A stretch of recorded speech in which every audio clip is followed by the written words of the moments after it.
So thank you so much for coming, Gemini. We're really excited to have Gemini here for the Mindfulness is Free online wellness series. Gemini is a somatic therapist and yoga teacher with a lot of experience professionally specializing in trauma, working with trauma from childhood trauma to workplace trauma, all kinds of trauma that we experience throughout our lives. And we were super excited to bring her on here because as we've been creating this series, we've been recognizing the secondary trauma that healthcare providers are experiencing that maybe we didn't recognize so much when we were working. When I worked in the emergency room, I wasn't aware of these terms of secondary trauma. I didn't really have an awareness of how the things I was seeing and working with day to day were affecting me. And so learning about this has brought a lot of just awareness to myself and an ability to recognize my emotions and process them instead of just suppressing them and trying to stay busy and active and feel good, to allow myself to really feel sadness, to feel anger, to feel fear, whatever comes up, and process it so it doesn't have to stay stuck and heavy inside. So I found this work to be really meaningful for myself, and I'm really excited to share it with other nurses too, as I know it's really all of us, no matter if people are working in emergency settings or just in any kind of setting, we're seeing people who are struggling and who are facing difficulties in their lives, and we can take that on ourselves as well. So it's really important to have this trauma awareness and learn practices to support ourselves in what we're facing day to day. So we're super happy to have you here, Gemini. Thank you so much for coming. I will turn it over to you. Thank you so much, Janelle. It's an honor. It's lovely to connect again, and thank you so much for inviting me into this space. I thought this was a really beautiful project that you two are creating, and really recognizing the need right now, you know, as you just commented, a lot of people working on the front lines, whether it's, you know, in the medical profession as nurses, doctors, even first responders who may be in ambulances or the fire services. And it's actually been really interesting to me working with some of those populations, particularly back in California where I lived for 10 years, how there isn't really much education on what we would typically call vicarious trauma, or the term you just used, secondary trauma, and how this exposure that we have to being in the presence of those who are suffering, and what we get to witness on a daily basis. So the term vicarious trauma, the way that we would use it, is really being either witness to or hearing about the trauma of others in some capacity. And so actually, in some ways, we are all being subjected on a daily basis to vicarious trauma just by reading the news, right? So this is why, for sort of mental health support, particularly during this time, or when there's any sort of major world event that results in either a lot of loss of life or catastrophe, you know, therapists and mental health workers would generally encourage people to monitor their news intake and discourage people from actually spending too much time engaging in that content. Because if we are already feeling a little bit out of sorts, wobbly, feeling ourselves kind of closing in a little bit, shutting down maybe, that adding to what's already happening for us by taking in a lot more information, a lot more exposure to the trauma that may be happening to others, it just essentially adds to what we're already experiencing. And so in that context, you know, we have some capacity to control that. We generally have a choice as to whether or not we click on the headline and read the news and expose ourselves to that content.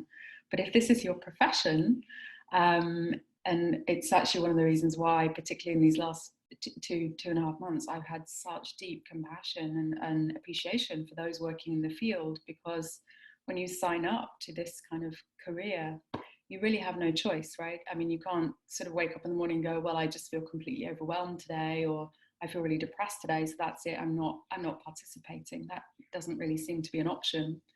And so that leaves us with the question, really, what can we do then to tend to what's actually happening inside of us as a response to the fact that we have no choice? We can't really step away from what we're experiencing. And what is it that we're experiencing that is impacting us, and how is that impacting us, so that we can even actually be able to spot where something is actually too much for us, where we are in a state of overwhelm, but we're not necessarily realizing it. And you just beautifully touched on there, you know, your emotions, and being able to acknowledge that there was a lot of emotional response happening, perhaps happening as a response to what you were seeing and what you were around.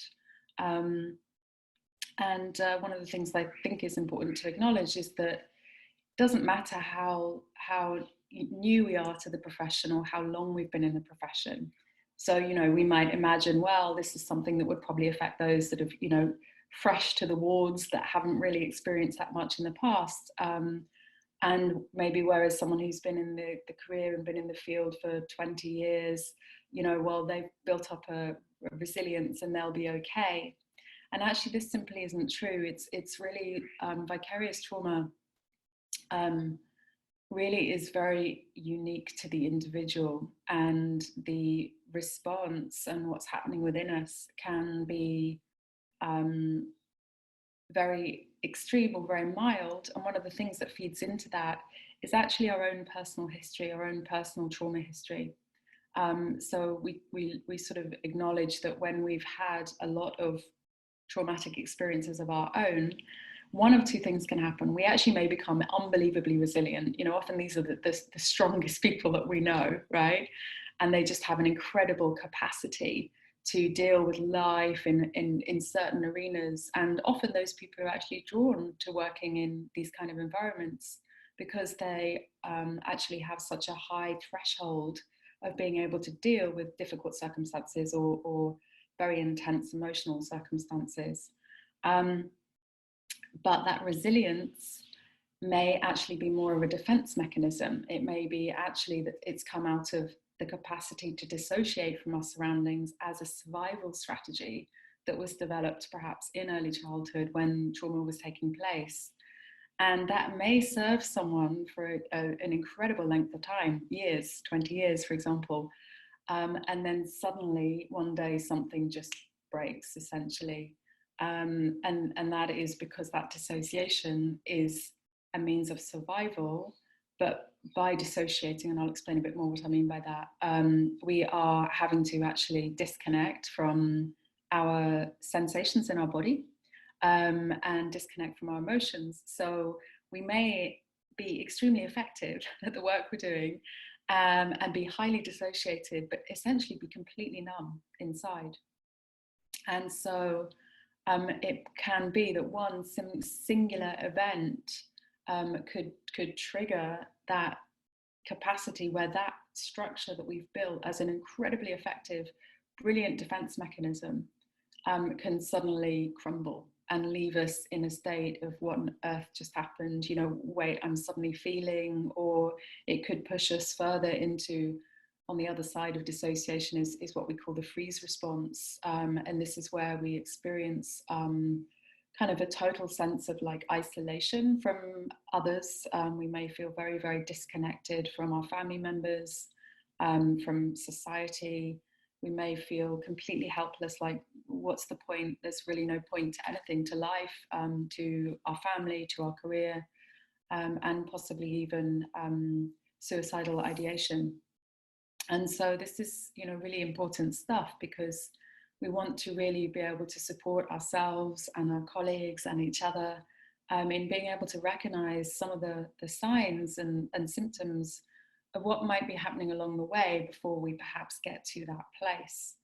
And it's also true that someone who didn't have a traumatic childhood, who actually perhaps had a really solid, grounded, loving home, but came into this kind of profession, then may be equally a huge amount of resilience there, because that solidity, that nurturing, that sense of safety created in the home environment actually gave a huge amount of resilience. But when we step into extreme environments, such as what we're witnessing right now on the wards, and we're suddenly surrounded by a lot of death, for example. And I've been talking with a dear friend of mine who works in a hospital in Dublin in Ireland, and she's the manager of the ER department there. And, you know, she was showing me this is the first time she's felt scared in her entire 20-year career there, and just overwhelmed by the volume of death that is occurring. You know, there's a sort of, I guess, an expectation or a sort of a level that nurses are familiar with, right? There's sort of, you know, a pace often to what's happening. But to suddenly be exposed to this, where it's more like you're in a war zone, you're working out in the field, in you know, possibly an area where there's been an explosion or something, that the quantity of that can equally remove that resilience and bring people into a physiological response that is essentially a trauma response. And, you know, because actually our entire worldview is being challenged. And I can see that that's also true right now for a lot of people that aren't working in hospitals, that aren't, you know, really on the front lines, but we're in this deep alchemical process where we've never experienced anything like this in our lifetimes. And, you know, our whole worldview is under question, because there's so much uncertainty. None of us really know when things are going to return to normal, if there's going to be a normal. And there's a lot of, you know, fear response that's being activated within our communities, not only by the fact that there's this, you know, to use Trump's words, unseen enemy or invisible enemy, but the fact that we're disconnecting from each other socially, which is where we also receive so much physiological support from, because our nervous systems are constantly reading off each other's. And when we come into connection, when we come into community, and we are perhaps not feeling so great that day, the fact that we, you know, get to see a smile on a friend's face, or we get to receive a hug, or we get to experience a nervous system that's grounded and resilient and in a sort of a happy place. Many of us are not receiving that right now, because we're either isolated, we're at home in self-quarantine, or even, you know, working in a medical environment, we're covered from head to toe in protective equipment. So we don't have that beautiful exchange of a smile or something that actually nourishes us in the moment. So there's a huge amount of really deep tenderness, I feel, to be acknowledged in this, particularly this community, of just being with the fact that there is, from so many levels, right, from outside in a sort of cultural setting, social setting, what's taking place in the world outside. There's all of the elements of fear and concern around the work that we're doing, and the risk element of what we are stepping into, and the potential for us to even bring that home to our loved ones, into our communities, our families. And then the sort of the disconnect with our community within our colleagues, because there's this sort of division and separation from the equipment that we're being required to wear. And then on top of that, the additional element of really direct vicarious trauma of being on the front line, and, you know, this very unusual circumstance of witnessing so many people losing their lives, and often in quite a horrific way, from what I'm understanding and reading. So I just want to pause a little bit there. You know, when we work somatically with trauma, one of the key elements is we go very slowly, because I'm conscious that in pointing out all these elements and talking about this, that this could have actually created a lot of activation in some people. because there can be a lot that we're carrying inside that maybe we're not noticing, right? Because we've sort of put a cap on things in order to just be getting by, to be getting through. So just going to invite everyone to just pause for a moment and just bring the palms onto the heart and just closing the eyes. Just taking a comfortable breath into the heart. And just sighing out the exhale.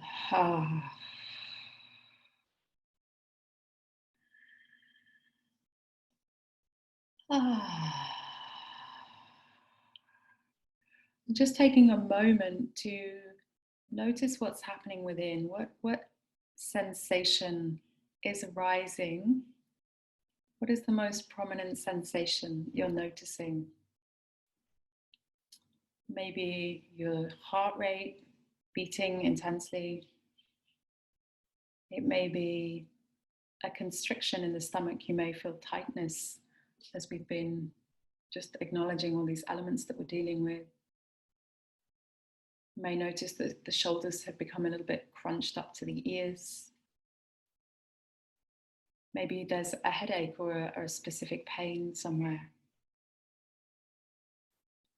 So whatever sensation is there, whatever you're noticing, just inviting you to just acknowledge that sensation using your inner voice, just with the words, I hear you, I hear you. So often we're running away from our sensations because they're actually uncomfortable. Or we're pushing our emotions down because there's no time to process them. We're not in an environment where we can really listen deeply and invite that emotion to arise, to pass through us. So when we come inside like this, we connect to what we call our interoceptive awareness. And that term, I hear you, just allows all of the parts of us to be acknowledged.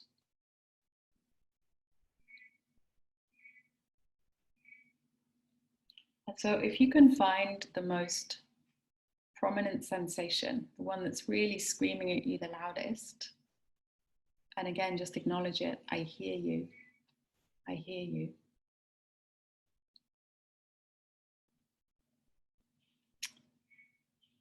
And then I'm going to invite you to connect into that sensation a little bit more. So really take the energy from the mind into that somatic presence.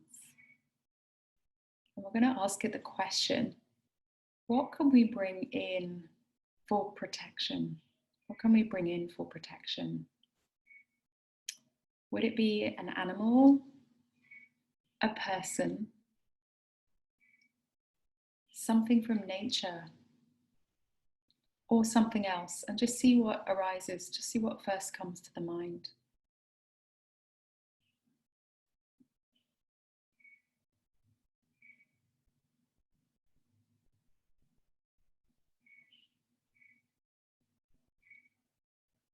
And then drawing whatever that image is, it could be that it's a word as well, just one word that comes. But if it's a word, see if that will expand into more of a visual for you. And then beginning to draw that down to wherever this primary sensation was. So it's as if we're drinking it into the body.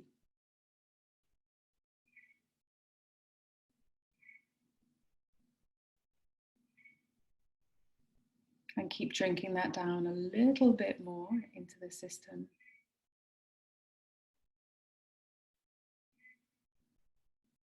And then again, taking a comfortable breath into the heart.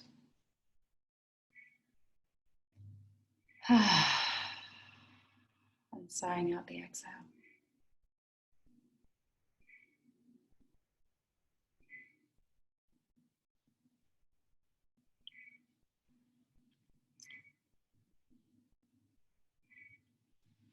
And then slowly tracking down to your solar plexus, to your belly button area, bringing your attention all the way down here.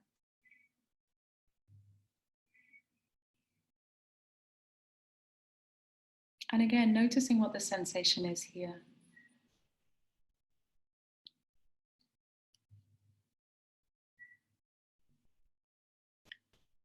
And then acknowledging the sensation with those words, I hear you.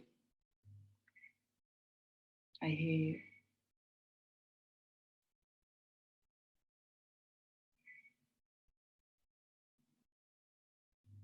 And taking a breath, seeing if you can draw the inhale all the way down to the solar plexus, to the belly this time.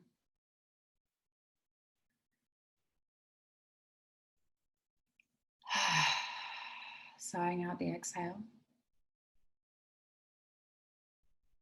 And again, gently drawing the breath in through the nostrils, lips closed, all the way down to the belly.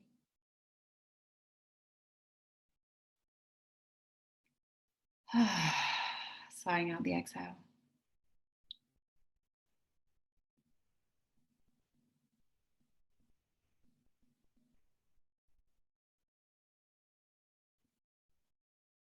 And then we're going to ask the solar plexus, the belly, what we could bring in as a shield. What could we bring in as a shield to this area? And so again, would that be an animal, a person, something from nature, or something else? And again, just noticing what the first answer is that comes to mind, what arises. And it may be a picture, an image, it may be a memory, it may be a word.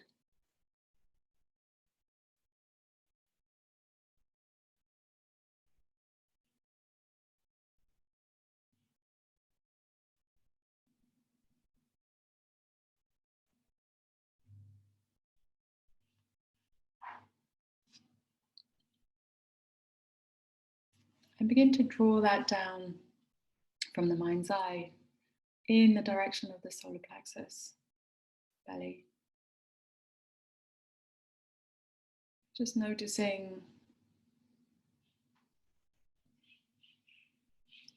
what happens next as you begin to draw that shield down. And if you have a pillow close by, I'll invite you also to just experiment with taking that pillow, or if you have it, a blanket even, and just bringing it over the solar plexus, just holding it in front of your belly, so that it's really literally a physical shield between you and the outside world, between the flow of information that's coming in. And then just closing the eyes again and just noticing how that feels to actually bring in a physical shield.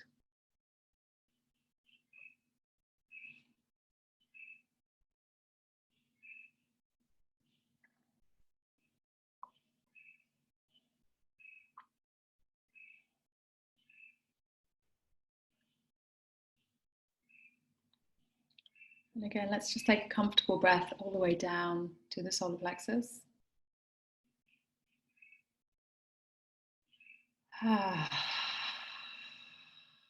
Again, sighing out the exhale. Bless you, Eugenia.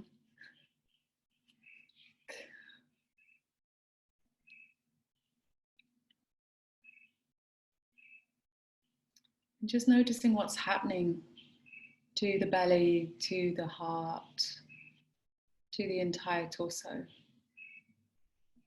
as we bring in these somatic layers that help to restore our felt sense of safety.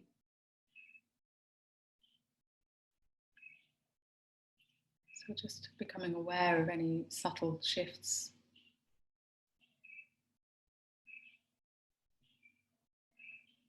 And just drinking that last image in a little bit more deeply still.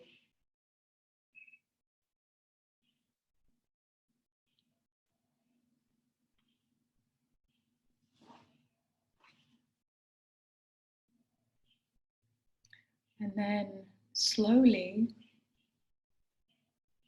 just beginning to track and move your awareness up the spine in the direction of the heart.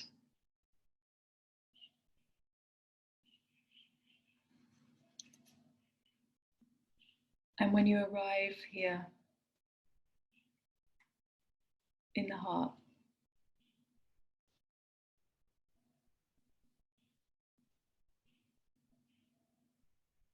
just noticing what the sensation is here. And sometimes the heart can feel heavy or constricted or simply numb. Maybe there just isn't really a feeling, but that's okay. That's also a sensation of numbness. So just noticing what that is. And again, acknowledging it. I hear you. I hear you.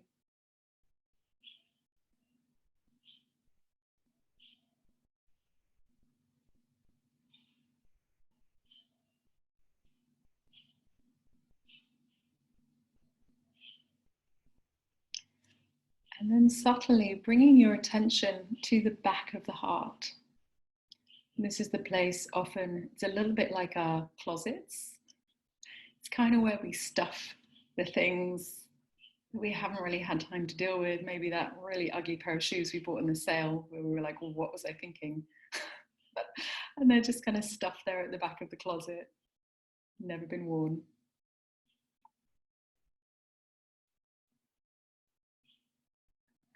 And so really bringing your focus to the back of the heart, noticing what sensation is here at the back of the heart.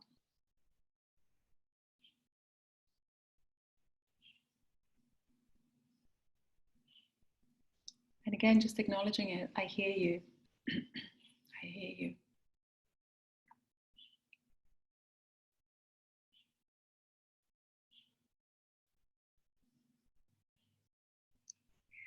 And so we want to ask this, the back of the heart, what can we bring in to soften this beautiful space of the heart? Can we bring in to soften? And again, with the options, would it be an animal? Would it be a person? Would it be something from nature? Or perhaps something else? And again, just noticing what arises in the mind's eye as the answer.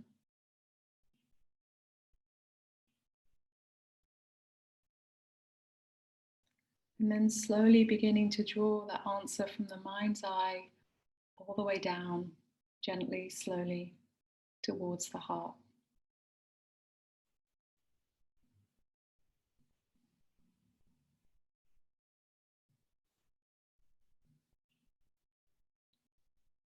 And then keep drawing that in,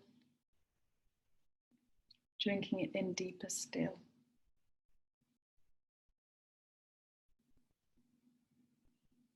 As though you were literally drawing it into every cell of the heart space.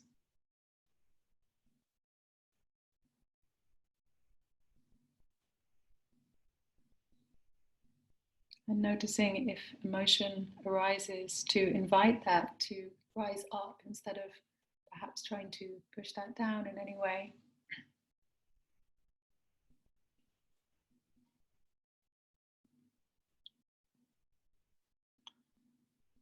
And so I'd invite you to just bring one palm up towards the heart, keeping the other one holding the pillow.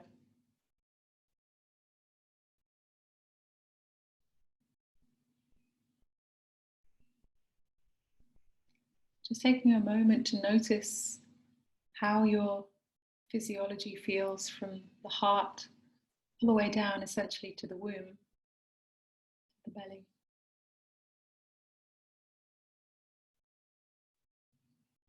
And taking one more gentle breath into the heart and sighing out the exhale.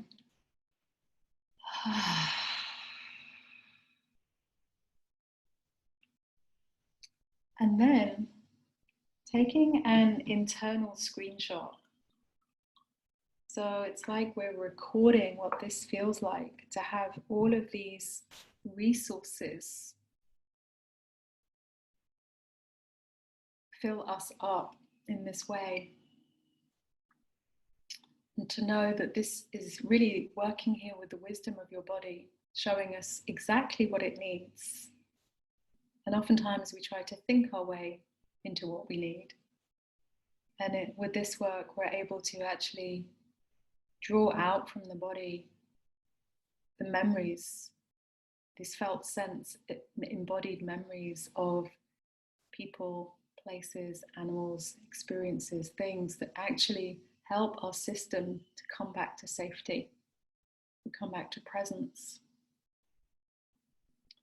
And when we're exposed to a lot of uncertainty, to a lot of environment situations that can be distressing, we tend to lose this. This is what dissolves. And so this really simple somatic practice, felt sense of safety, allows us to really simply reclaim this within. So, if we need to step away from a situation we're in, we can disappear outside or to the bathroom perhaps and engage in this to really simply, effectively and quickly bring ourselves, work with our physiology to restore this felt sense of safety from a somatic perspective. Somatic means of the body.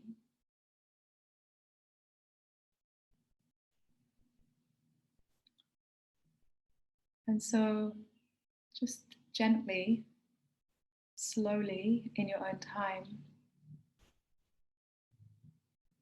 just beginning to open the eyes, flutter them open. And as you do, just orienting to the space. So finding an image somewhere or something that has texture, and just allowing your gaze to land on the texture and just allowing your eyes to drink that in. So we slowly bring ourselves back to the space by orienting to something, because we really went inwards in a very deep way. So we now want to gently bring ourselves back into the outside world. So slowly, our systems actually operate very slowly. We tend to push them a lot and run at things. But when we slow everything down to be in tune with our system like this, it really allows us to connect more deeply to what's actually really going on within us. And so allowing the system to come back into life of its own accord. And then just taking another breath into the heart. And a beautiful big sigh out. Exhale this time. Yeah. And so this, I was hoping there might be time to also move into another resource practice. So this is super effective for actually helping bring us into what we would call the parasympathetic response. And so when we are in situations that are highly charged, where there's a lot of activation, such as, spending a day on a ward where there's so much going on, at the end of a shift or at the end of, a few days working, a sort of a run, it's highly likely that our system, our whole physiology is going to be stuck in the sympathetic response, which is where we're activated. And we may notice that we have an increase in our levels of frustration. We may be very quick to anger. Our temper feels frayed, and we don't really feel like we can find our center. We may notice that we experience an increased amount of anxiety and worry just with regard to life around us. We may find that if we use something as a crutch a little bit, so whether it's cigarettes or alcohol or marijuana, for example, we may find that our consumption of that has gone up considerably. And that's because when we are activated and we're in the sympathetic response, the sensations in our body intensify, and actually becomes really uncomfortable to be inside our bodies, to be inside our own skin. So we tend to seek those substances out more as a means of kind of trying to numb what's happening inside of us. it may also be that we have actually moved more into the freeze response, where actually we don't really feel anymore. We feel disconnected, we feel numb, we feel quite dead inside. And this is equally as problematic, really, because we're still not in ourselves. We're dissociating from what's happening. And so, you know, that can look like somebody just coming across as feeling a bit lifeless, or not really having any sense of positivity about life or joy anymore. They may be withdrawing from the community or from family and friends. And so I think it's helpful to know all of these elements so that we can see it within ourselves and others. And practices such as these, this is something I do with every single one of my clients at the beginning of any work we do, because what it's working with is on two levels. It's accessing what actually allows us inside to feel safe from a physiological perspective. And it's not what I think is going to make you feel safe. It's actually what your body knows as stored memory of the things that return us to a felt sense of safety. And what is happening in vicarious trauma is we are losing a felt sense of safety. And when we work with in the field of trauma integration and recovery, we're always seeking to build the healing vortex. And essentially, if this is the trauma response here, we want to make the healing vortex 3 times as big. And then we essentially work to titrate between the two, so we can sort of tease people out of what's happening over here and bring them back over here. So this practice I work with and share in lots of settings like this, because this is where we can do this ourselves. We can bring ourselves back into essentially that healing vortex of working with the physiology and the body to bring it into the parasympathetic state, which is relaxation, it's connection, it's the capacity to access joy, it's social connection, it's where we can be curious about things again. And so these are working with our inner or our innate resources. And then we also have external resources that we can engage in that would support that process as well. And that can really look like anything from playing our favorite piece of music, to burning incense, to taking a walk in the park, to playing with our little kitten or our puppy when we get home, to a particular food that when we make our favorite meal, we just feel fantastic. And so I don't know that we're going to be able to go, just from the time perspective, deeply into that. But what I would encourage everyone to do is just participate in this. And if you're going to participate in this from the recording, you can do the same, which is to just write down what just came up for you in that somatic practice. What were those innate resources? So you have a sort of a visual memory of those somewhere. And then to take a moment, and I'll share a little document, perhaps that can be attached in some way. Take a moment to think about what your external resources are. What are the things in the outside world that really nourish you? And we just had Eugenia sharing some fantastic information on healthy eating. And, you know, it may be making healthy food or specific delectable morsels that we've been able to create in the past that are really supportive to our system. But the problem is that often when we're in a response to vicarious trauma, we're probably more likely to go and eat junk food or food that doesn't actually support us. So creating a resources map where you write all of these things out, and you can just do it as a sort of a mind map with words, or you can get really creative and draw pieces in, or create a painting.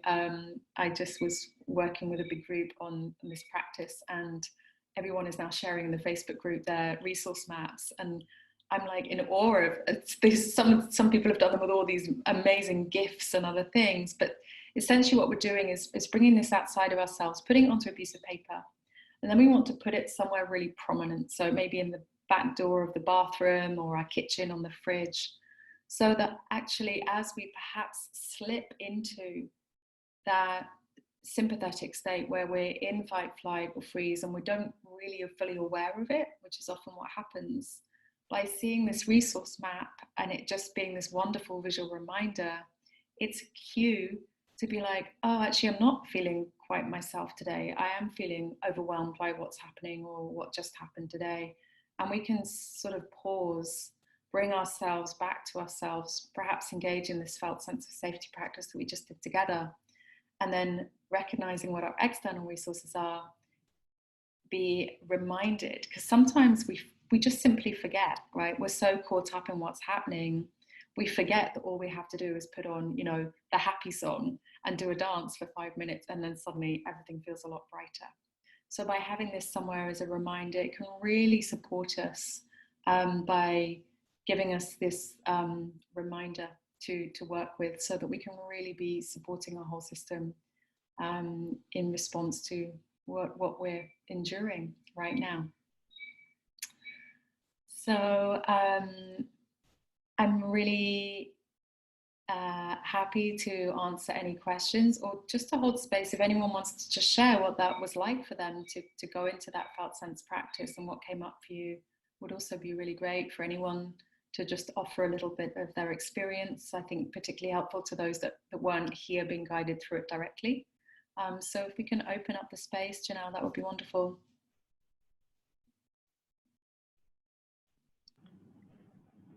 Thank you, Gemini. It was really a beautiful practice, and I'm really looking forward to this homework that you gave us to work on this resource map, because it's really nice to connect with these resources right now, but as you said, it's easy to forget them in the moment that we're activated. So that's a really beautiful practice, and I'm looking forward to doing it, and maybe we can share together as a group. Anyone who wants to share we'll share the document that you share with us with the group by email, and then we have a Facebook group if anyone wants to share your resource maps as you create them. It would be beautiful to share that together as well. So yeah, we have about 10 minutes. If anyone wants to ask any questions from Gemini or share your experience with this practice, you can type into the chat box or... Gemini, the board that you're talking about makes me think of vision boards, because I love them. Actually, I have one right here. Right, let's see it. Yeah, I'm not going to show it. Okay. But I love the idea of visually reminding yourself of your strength, whatever comes to you. It was very restful, but I didn't feel anything, you know, like I couldn't, when you said, you know, feel what comes to you, or like a somatic feeling. What if, like, I'm so lucky, I'm healthy, I don't have any chronic pain, like I don't have any, like, anything that pushes me to focus my energy somewhere.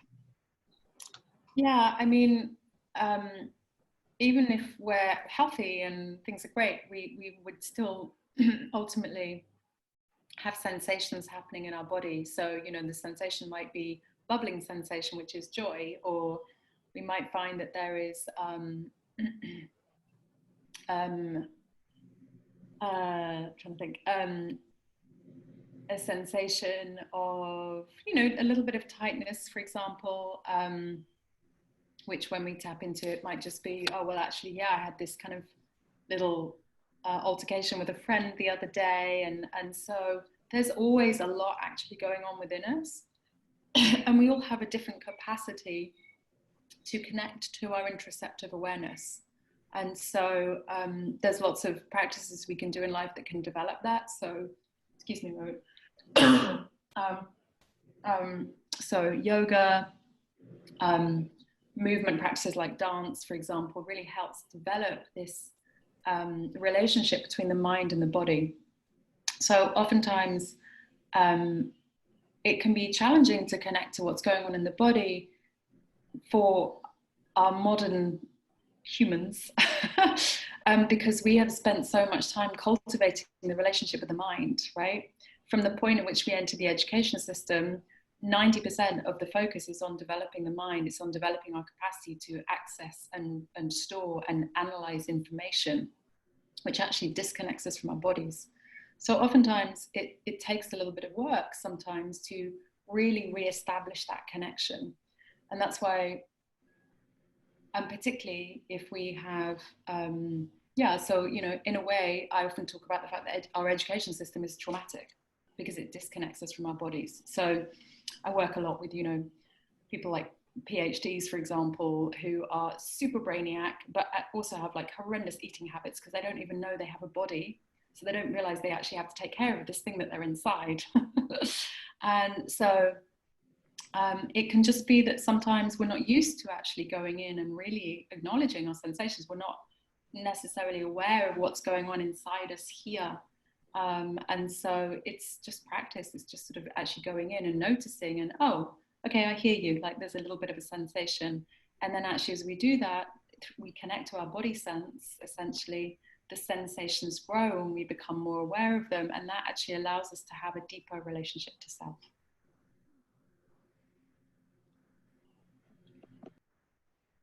Anybody else have anything? Claudia, do you want to share anything? Yeah, actually holding the pillow really reminded me how comforting it is, and I just don't really do it often. I don't remember. Yeah, I want to speak to that just momentarily. So when we are overwhelmed by our life experiences, the place that we tend to receive all that information is through the solar plexus. It's the gut. And the reason for this is this, you know, there's a lot of science which shows that, you know, we've now understood that the gut is the sort of the second brain, if not really the first brain, and it's much more effective than the mind at actually perceiving and receiving through our senses what's going on in our external environment. The brain is basically a computer. It's great for analyzing and factually assessing things, but in terms of what's true for us, what's right for us. And so particularly if we have any kind of history of boundary violations in our earlier lives, so whether that's growing up in a household where there was any kind of abuse taking place, so mental, emotional, physical, or even sexual, then we tend to have a sort of a weaker layer of protection between us and the outside world. Or we might just actually be a very highly sensitive person or an empath. And it's interesting because, you know, people who tend to get drawn to professions such as nursing are generally empathic, right? They have a deep sense of care for others. And what that means is generally that our capacity to read the space around us is elevated over someone who is less empathic. And so what that would mean is because we're quite open and we're able to open ourselves up to feel into others, unless we're consciously aware of how to also close that down, that can mean that there's a lot of data, a lot of information coming into our system, and it's coming in often to the solar plexus area.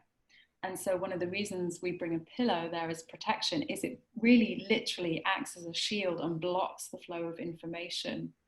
So if we've been in a really heightened, stressed environment, you know, on a ward for 8 hours, for example, coming home and just lying with a pillow over your belly to block out all of the external data and information and that overwhelm, you know, just lying there for 20 minutes can be extremely effective in helping like deeply restore your system, because it actually gives you I'm getting chills as I say this, it gives you a complete break from that overwhelm that, you know, otherwise you're in. And that's when we may suddenly notice, oh wow, there's all this emotion that wants to come up, but it's not able to because the system is in such a high level of activation. So thank you. That's great that you shared that, because it was something I wanted to add.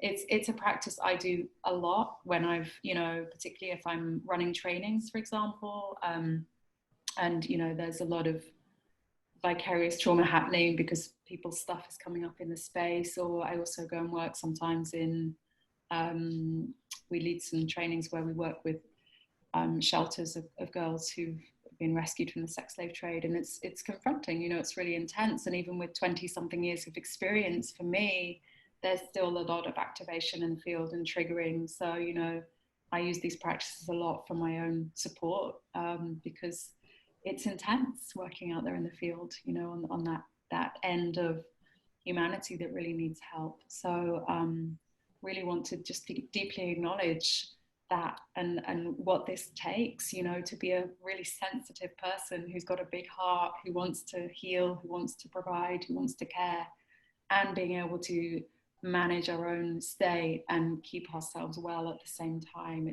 It's a really challenging balance.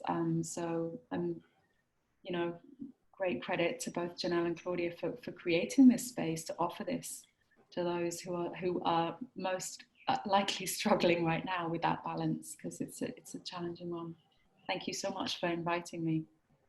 Thank you. I really loved the pillow. I wanted to add that as well, because I've done this practice with you before with the resourcing, and I love it. And the pillow was a whole nother level for me. So I really like that you added that, because I noticed today when I was trying to find my resources, I actually had a hard time finding one that felt safe. The first resource I was thinking of was like a partner hugging me, and it felt safe for a moment. And then there's this flip in my mind of like, oh, but then he left me. And then the next time I was like, okay, like I'll hug my dog. And then I was like, oh, but then I left my dog. So all of these like stories started coming up in my head of like extra like charge or trigger from the thing that was supposed to be the safe resource. And then when I took the pillow, it was like, oh, there's no charge here. It's just like fully physical support. And I got out of the story and really felt that safety in my body. So it was really nice. Which is exactly why we use the pillow, because there's generally no like negative relational context. It is just an inanimate object, and it's a shield, but it's also soft. You know, if we were to put a great big, you know, piece of iron there, it wouldn't feel very comfortable. But the pillow really allows, you know, in this physiological response we have to what's happening in our environment, it's really the front part of the body, it's our digestive system that starts to shut down and go into constriction, because when we're in fight flight and our body is pumping through cortisol and adrenaline, you know, fight flight is to escape the threat. And you know, when you're on a ward for 8 hours and the threat is there and you cannot get away, your system is pumping those hormones out. And it's impacting your digestive system. Our heart rate is increasing, our blood pressure is increasing, but actually our digestive system is shut down, because when our physiology shifts into fight flight, there's absolutely no need to be consuming food, because it's about getting away from the threat. And so the pillow is also working because it's kind of bringing restoration to our whole digestive tract. So it's creating that barrier, and in that supports our system returning to the parasympathetic, which is where our digestion kicks back on and we become hungry naturally. And then we can also add in the sort of physiological nourishment that we need to support our systems, and have that deeper felt sense of safety as well. So a really great practice to do at the end of a shift, to just come home and sit with that and hold your body, literally. Yeah, great. Thank you so much. Such a simple and accessible practice, but it really does feel comfortable.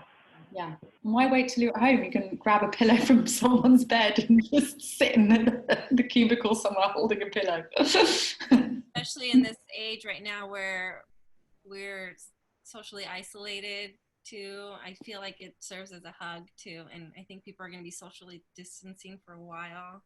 Yeah. Great practice to just bring that comfort and safety back into our lives.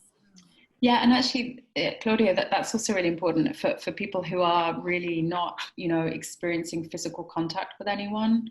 I will often invite my clients to do this. So having a pillow on the front side of the body, so you're holding a pillow the front, but also you know, the central nervous system runs up the spine. So again, if we're really activated, if we can't co-regulate, so when we hug someone, their physiology is supporting ours. So if we're activated and someone just comes and holds us, you know, we sort of feel ourselves drop. There's that sort of settling to the nervous system. And so by actually bringing a pillow and having a pillow behind us that is resting against the spine while also holding one to the front body, really supports both elements of the physiology and creates that, again, it's like someone holding us fully. So at night, particularly, bringing that gift to ourselves can also be really beneficial, particularly in these crazy times. Oh. Yeah. Yeah, that's great. Great way to do that. Yeah. And also not waiting until you're super stressed to implement these practices. Also, yeah, exactly. Thank you so much, Gemini. Thank you for sharing your wisdom and this very practical practice with us that we can take with us. And I look forward to all of us doing this homework of the resource mapping. We'll send it out by email to all of you. So I just dropped it here In, Yeah, I got in it, the yeah. group you did? Okay, great. Brilliant. Yes, I'll send So it out much. to everyone. And yeah, thank you for your time. We really appreciate having you. Thank you, Gemini. Pleasure. Okay. Yeah. Bye. Thank you.